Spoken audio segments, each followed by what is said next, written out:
everyone, welcome back to my channel. Today we're going to be talking all about the MCAT. I'm starting this little series on my channel all about applying to medical school. So I just did a video all about the general overview of everything that's involved in the medical school application. Now we're going to start to deep dive into each section. So today is the MCAT's time to shine. MCAT stands for Medical College Admission Test. This is a test that you have to take to apply to medical school. When do you take this exam? You want to take this exam the same year that you're going to apply. Medical school applications typically open up the first week of May, so keep that in mind. I would suggest taking it early in the testing year. This gives you time to retake it if necessary because you get your scores after 30 days. I took mine January 14th. I got my scores back on Valentine's Day, February 14th. And if I needed to retake it, I would have had time to do that. Another thing to consider is it needs to be after you've completed majority of your prerequisites. I know that sounds like a lot, but you do want the majority of your prerequisites done before you take this exam because all that information is going to be on the exam. Now let's just spit some facts towards you. There are some testing limits. You can only take the exam 3 times in one testing year and 4 times over 2 consecutive years, and then you can only take the exam 7 times overall. Now, where do you start with studying? When do I start studying? All these things are coming to your mind. So I'm going to talk about my study schedule just to give you an idea. I think I studied a little longer than some people do. I originally had planned to start studying in May and take it in August, but that was way too little of time. I determined once I started studying, I was like, there's no way I can do this. I do want to mention that it is possible to study for that little time. I was working and I felt like I did not have enough time, but if you were solely focusing on that, I do think it's possible to do it like from May to August. You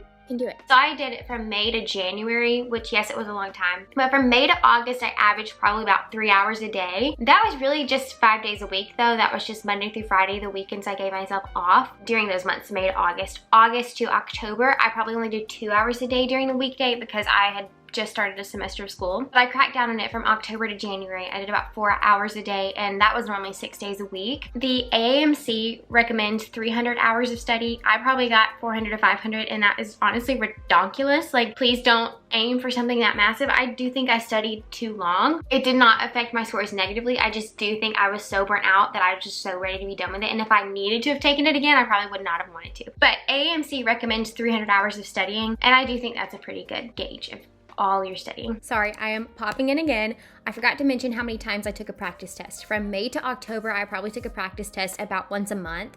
But then from October to January, when I was cracking down, I took a test every other week. Because the closer you get to taking the MCAT, you're supposed to just take more and more practice tests rather than actually studying the material because you just need to be more familiar with the test the closer you get. Now, where in the world do I start? I would start by taking a practice test. The AAMC has free practice tests that you can take online. Take it cold. Don't do any studying before it. Just get a feel for the test. It is a long test. It's like 7-8 hour test, and you will have to build that stamina up, but I had to take a practice test first to get my fear out of the way. I have not sat down for 8 hours straight doing the test before. Like, I've never done that before, so I needed to get that out of the way, and this gives you a baseline. Look at the schools that you want to go to and see what their average MCAT score is, and look at your baseline and see how many extra points you need, because that can be really encouraging because you can see, oh, I only need 5 more points, or I only need 7 more points. You can also look up the percentile you're in. That will give you a good gauge of how you're doing compared to other people. Follow exam procedures when you're doing this. Get up and take those breaks. Get up and go to the restroom. Don't have your phone on. Don't have any outerwear on because you can't have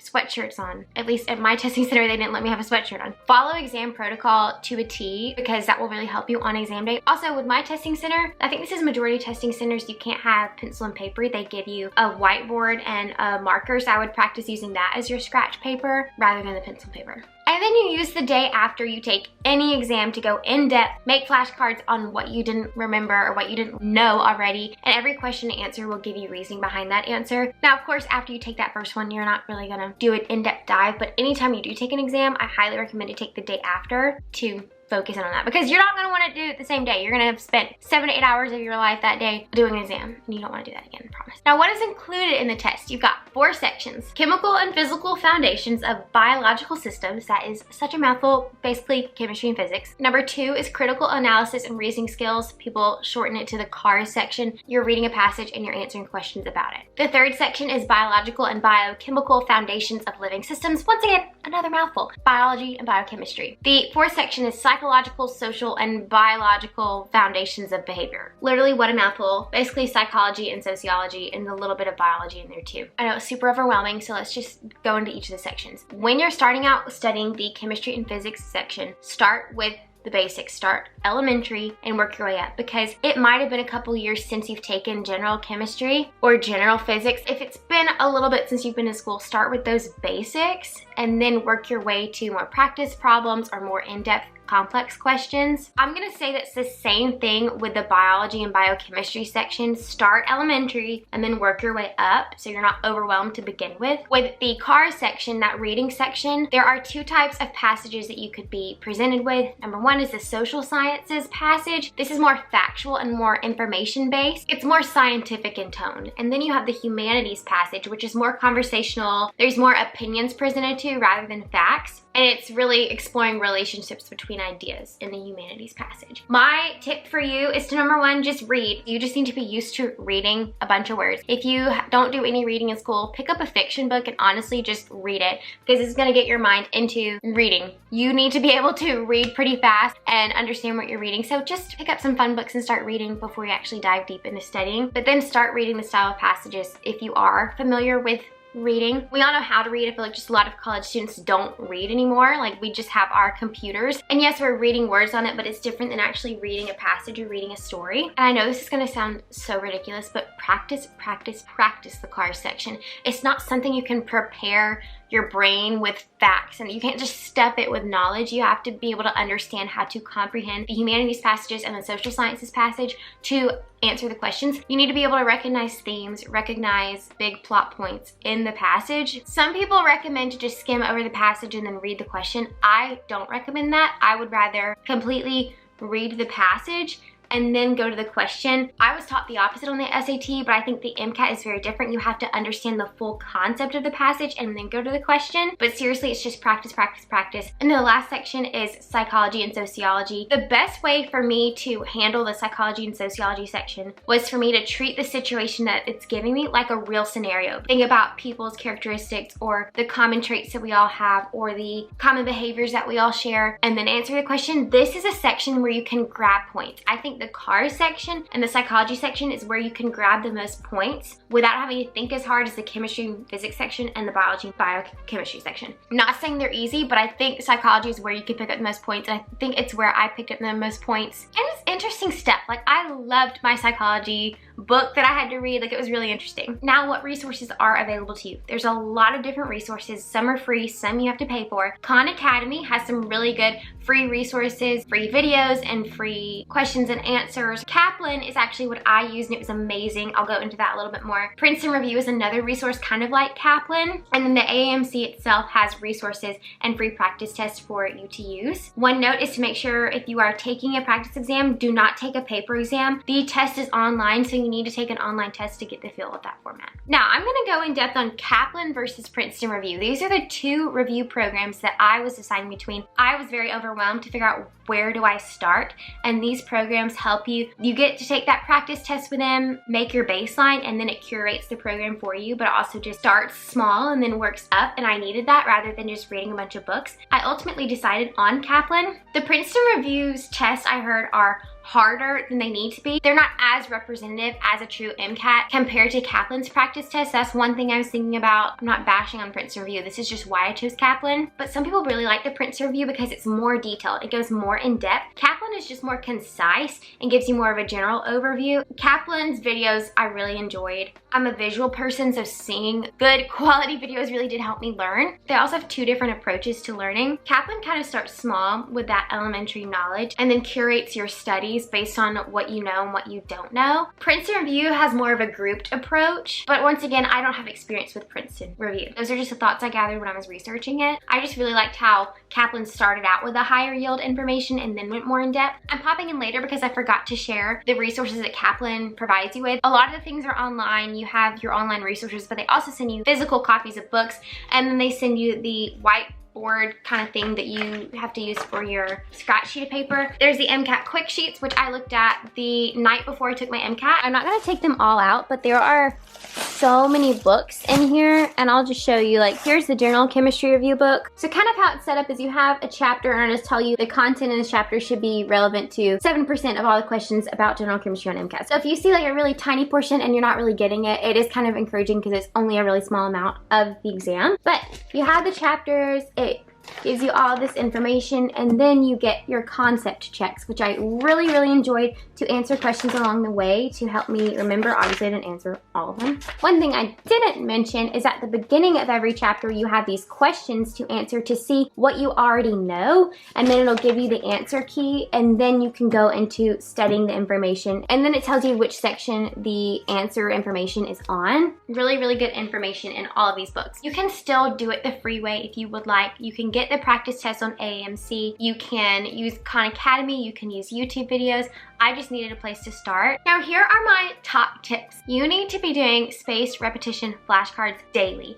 I used RimNote. I'm gonna use Anki, I think, in med school, but you can use RimNote or Anki. I made flashcards on things I didn't understand, and it would space it out throughout the days and then the weeks and then the months for me to continually remember everything I'd learned, even if it was from several months ago. Kaplan does make flashcards for you, and that was very helpful. I also just made my own with RimNote. Another tip is don't take it too early. Make sure you want to go into medicine before you take this test. Don't say, I'm gonna take the MCAT to see if I can get into medical school. Please don't put yourself through that. If you don't wanna go into medicine, shadow some different doctors, watch some videos, talk to people in the medical field to see if this is actually what you wanna do, because don't waste your time and don't waste your money studying for this test if this isn't what you wanna do. I feel like a lot of times we might rush into something and not realize this really isn't what I wanna do. This is kind of controversial and not going to be the best for every situation, but I would not have other responsibilities while you're studying for the MCAT.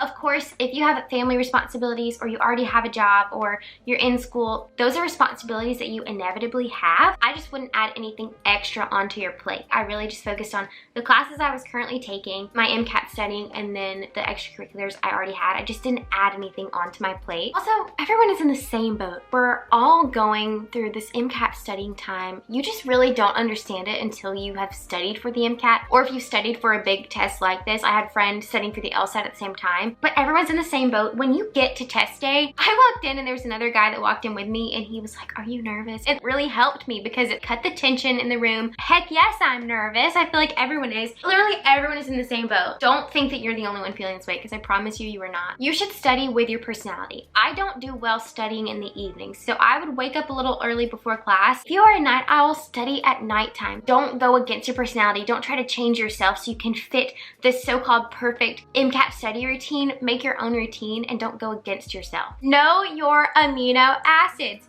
You're gonna have to know all of your amino acids. I know it stinks, I know it does, but there are so many YouTube videos out there that help you with acronyms, and I just had to keep drawing these dang amino acids because you're gonna get so many questions. You're gonna have to know the amino acid, know the type of amino acid is. Like, I can't stress this enough. Know your amino acids. Now, I'm gonna throw in Lid's extra thoughts. Don't think you're too good to study. I think a lot of us going into college were very confident because we're like, oh, we made really good grades in high school. I've got this. College is a different ballgame sometimes. To be honest, some of the classes I took in college were so much easier than the ones I took in high school, but then there were some that were like way harder. But like I said earlier, going into the MCAT, I thought I would have to take less time than I actually did to study because I was like, I've already passed the prerequisite classes. It's not meant to scare you, but I kind of went in really confident. And yes, you should go in confident, but don't think you're too good for it. Don't wait till the last minute. And lastly, please take care of yourself.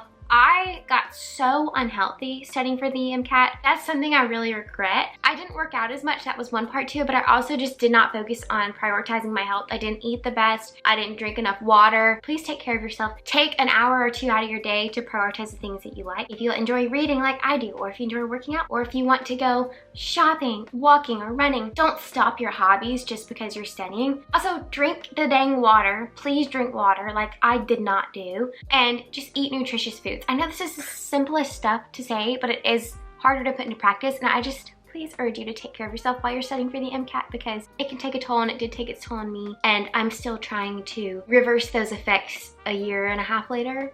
I don't want to be negative though about the MCAT. This is your chance to get into the school that you've been dreaming about. You want to get into medical school. You want to become a doctor to treat those patients and learn new things. This is exciting. So be excited about the MCAT. I know I would be groaning at myself if I heard myself saying this years later, but it is such a blessing that we have the ability to take this exam. The Bible verse for today is Psalm 136:1. Give thanks to the Lord, for he is good. His love endures forever. We can thank him in the hard times. We can thank him in the good times. We need to be grateful for everything, even when we're studying hardcore in the books. Praise him and thank him that he's given you a brain and you're able to read and you're able to understand things and you have people around you to support you. I hope you enjoyed this video. Maybe you got some questions answered. If you have any questions at all or anything you want to say about the MCAT, please comment them down below. Know that you are going to do amazing. I hope y'all have a wonderful, wonderful day and be a blessing to others today.